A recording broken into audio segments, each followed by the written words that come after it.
Hi guys, it's Charlotte and welcome to the FSeries channel for another video. Today is not just an FSeries Friday, it's a feeder series Friday as we'll be talking about Formula 2. As you know, Kira got most of us into F2 last season, and so today we're going to try and do our best 2021 predictions.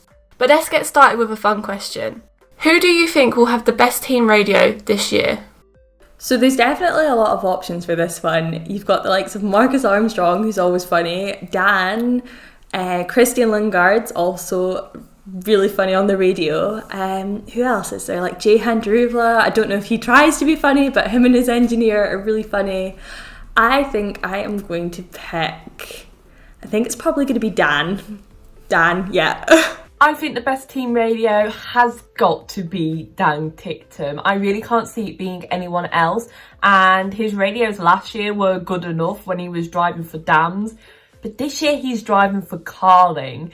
And the Carling lot are known for their hilarious radio. So I just think the killer combination of the two of them together is going to be great. I definitely think it's going to be Dan Ticktum. I could easily sit here and say it could be Carlin or it could be Oscar Piastri because he's quite funny on the radio, but I'm going to say Dan Ticktum purely because he's so British. It's so funny to me. I don't know why. It's just so funny to me. Oscar Piastri. He is so funny on socials. He's a funny guy, and I think the stuff he's going to come out with over team radio is going to be hilarious. I could say Dan Ticktum, but I'm not going to. I think either you and I, because of how funny Callum's were last year, hopefully it can be like that with the show this year. Or I think Carlin, because Carlin, as Dawney mentioned in the video before, have very funny radios, swearing and shouting at each other, and yeah. How many different drivers do you think will win a race? Last year we had 12 different race winners. I think last year we had 12 winners. I think the first 7 races we had 7 different winners. And this year I do feel like it's going to be a little bit lower, but I'd like to think it's not going to be too much lower. I'll go with about 8 different drivers that will win this year.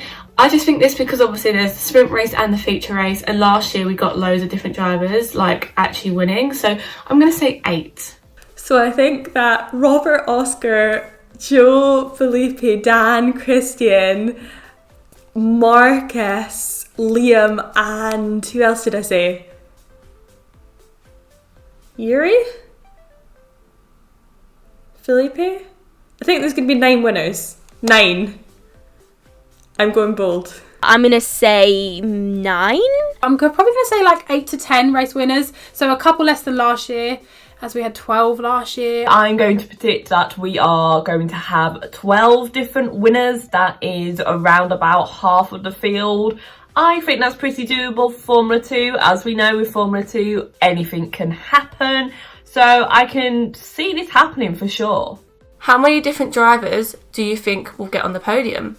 I could tell you which drivers aren't going to get a podium. So I said that there's going to be 9 winners in the Formula 2 season, and I think 12 drivers are going to race themselves onto a podium this year. I'm going to say around 14. I think it's quite a big number again. It is. It may be that I've aimed too high on that one. I don't know. I'm just trying to look at who I think could get on the podium, and there's quite a few of them that I think could happen. For how many drivers I think will get on the podium, I'm going to say at least 14.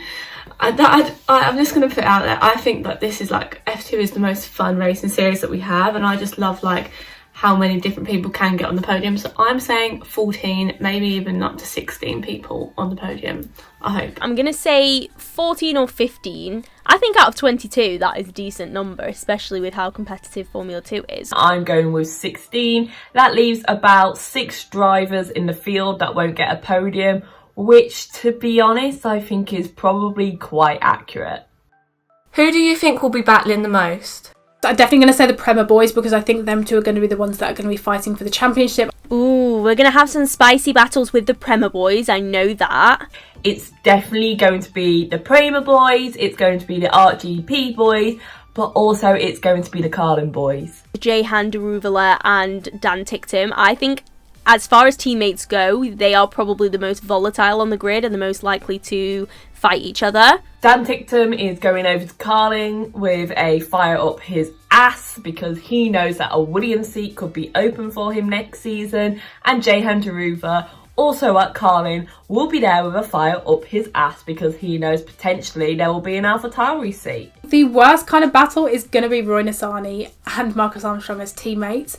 I don't know what it is. I've just got a really bad feeling about Roy and Marcus together. I feel like by the end of the year, it's not going to end pretty. But yeah, I feel like the Prema boys are really going to be battling, and the UNI boys are going to be battling, and even the high-tech boys are going to be battling. Yuri and Liam Lawson will be battling the most. The two high-techs of Liam and Yuri are going to be really spicy. I really want to see a good battle within that team. I like both them drivers, so I hope they have a good battles together. Yuri's obviously coming over not from F3, and Liam really kind of was such an unexpected force in the Formula 3 season that he wants that dominance to continue in Formula 2 as well. So I think they're going to be quite spicy on the track. Who will move up to F1 at the end of the season? Now, I would love to sit here and say Oscar Piastri because I have tipped him to... Oh, no, that's the next question. If we go on the basis of what Yuki does, where he goes up a series every season, I think Oscar Piastri could be up there. I really don't know where he would go in Alpine. We know what Alpine are like. They're not going to give their juniors the light of day in a Formula 1 seat. I think the people with the best chance of moving up would obviously be Robert. Dan as well has a really good opportunity. Robert Schwartzman to Alpha. I think we could see Robert Schwartzman up there. Robert Schwartzman, he has to be in that Alfa Romeo next year. So I'm definitely going to say Robert Schwartzman because I feel like he can move up into the Alfa Romeo. I feel like that spot is made for Robert Schwartzman and also Callum Ilott. Yuri Vips to AlphaTauri. I think we could very much see a three-way battle for an AlphaTauri seat with Jehan Daruvla, Yuri Vips and Liam Lawson. And Dan Ticktum to Williams.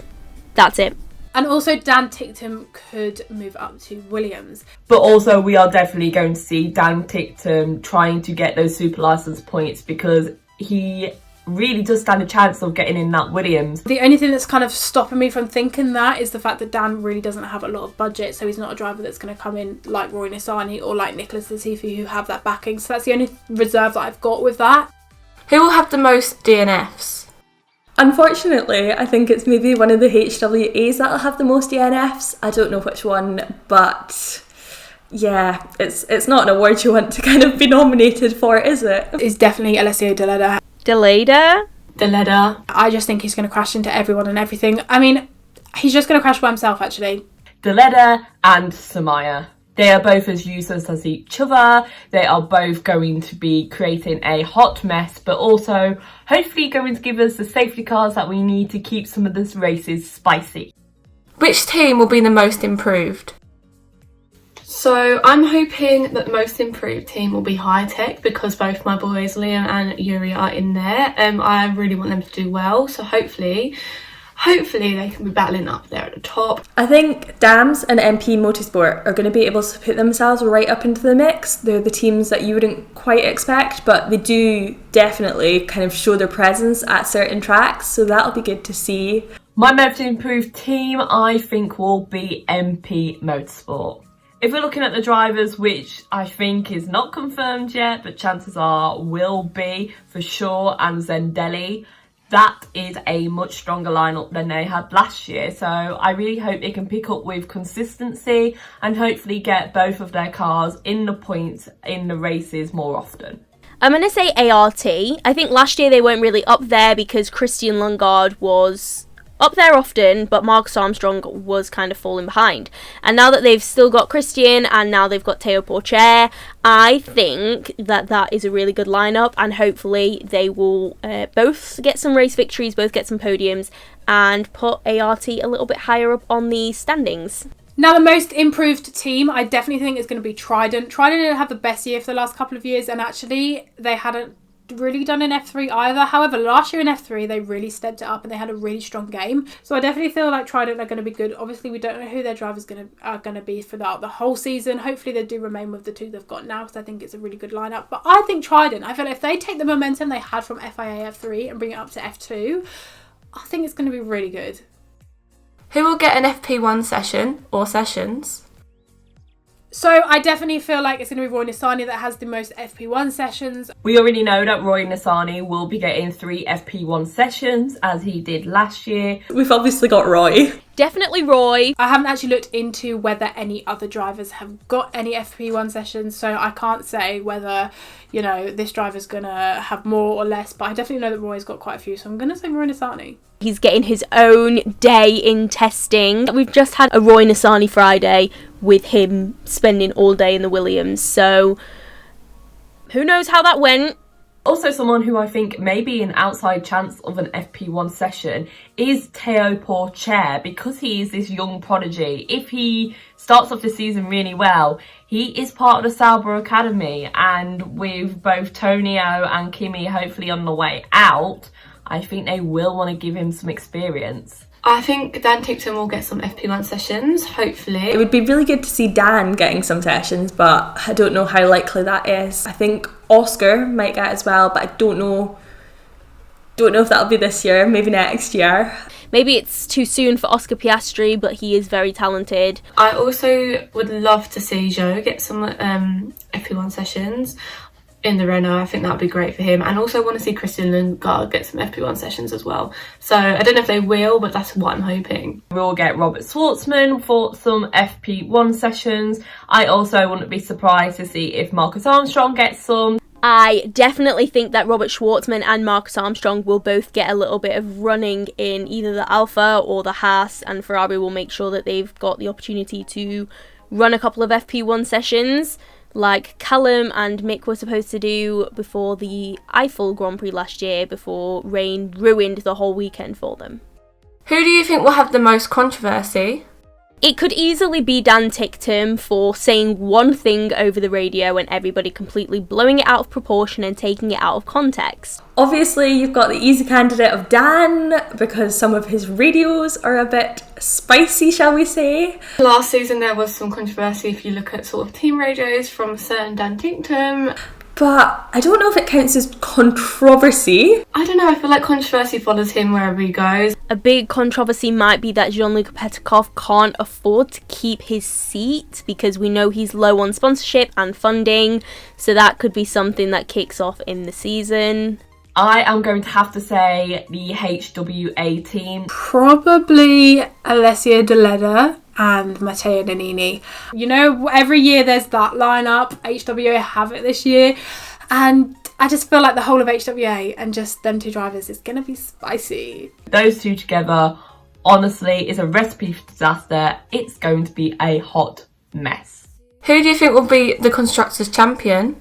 It seems so easy to say Prema. I don't see how it could not be Prema. Prema. I mean, it's got to be Prema, doesn't it? I am going to say Uni. The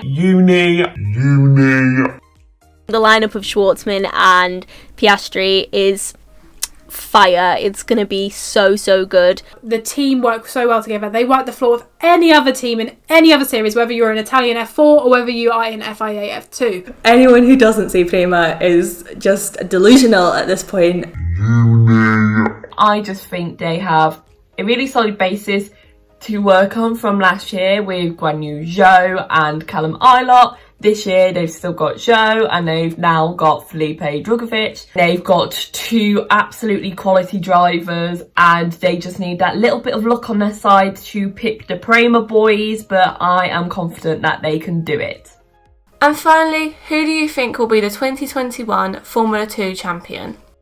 So I think it's going to be so close for the F2 champion title this year, especially because there's only 8 race weekends. So literally every race weekend is an important one and you've got to turn up every single weekend. The 2021 FIA Formula 2 champion will be Robert Schwartzman. Robert has a really good chance. Robert Schwartzman. Oscar Piastri. Now I know I put a lot of faith in Bobby Schwartzman, but I feel like Oscar coming up, he's just going to take the limelight a little bit. So I am actually going to say Oscar Piastri. Robert had such a good year last year for a rookie. It was remarkable, some of his performances. He had the most amount of wins last year. Honestly, he was actually really close to the championship this year. He actually was in the lead for a large portion of it. He knows the team well, and he's had his first year to establish himself. I honestly think he's going to do such good things in 2021. I think that Robert Schwartzman, if he gets a good start to the season and carries on in that form, could win it. I think people who will battle him for the title will be Oscar Piastri, but also Christian Lundgaard. You can probably throw both the Carlin boys in there. You can throw both the Uni boys in there. There's just so much talent in the field. I am going to say Robert, but if it's someone else, then it's going to be one hell of a season. Well, thank you guys for tuning in. If you haven't already, make sure that you hit that subscribe button and turn on that notification bell so you never miss any content from us. Don't forget to like this video if you enjoyed it and comment who you think will win the driver's title. See you guys next F-Series Friday. Bye!